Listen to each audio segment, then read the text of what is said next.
সমুদ্রের এই বেলে মাছটা এভাবে রান্না করলে কিন্তু অনেক বেশি মজা হয়। আজকে আমি এই মূলা দিয়ে বেলে মাছটি রান্না করব। আর রান্না করার জন্য যা যা লাগে টমেটো, পেঁয়াজ, কাঁচামরিচ, ধনেপাতা সবকিছু আগে থেকে গুছিয়ে নিয়েছি। এখন রান্না করে নেব। চুলায় আমি আগে থেকে একটা প্যান বসিয়ে দিয়েছি, তার মধ্যে পেঁয়াজ কুচি দিয়ে একটু ভালো মতো নেড়ে চেড়ে কষিয়ে নেব। এরপর হলুদ গুঁড়ো, মরিচ গুঁড়ো, ধনিয়ার গুঁড়ো, লবণ দিয়ে তারপর মশলাটা একটু পানি দিয়ে সামান্য ভালো মতো কষিয়ে নিব।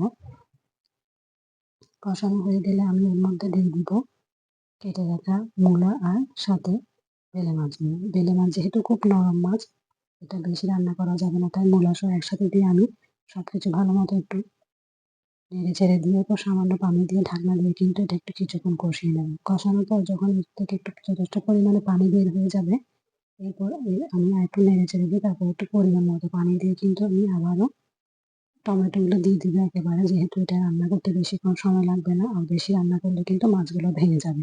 তাই আমি ঢাকনা দিয়ে আবারও ভালো মতো মাছগুলো রান্না করবো। যখন পুরোপুরি রান্না হয়ে আসবে তখন আমি নামানোর 5 মিনিট আগে ধনেপাতা আর কাঁচামরিচ দিয়ে আরো কিছুক্ষণ ঢাকনা দিয়ে রান্না করে কিন্তু তৈরি হয়ে যাবে মজাদার এই মূলা দিয়ে বেলে মাছ রান্না। আর এভাবে কিন্তু বেলে মাছ রান্না করলে অসম্ভব মজা হয়। যারা এখনো এভাবে খেয়ে দেখেন নাই, একবার ট্রাই করে দেখতে পারেন।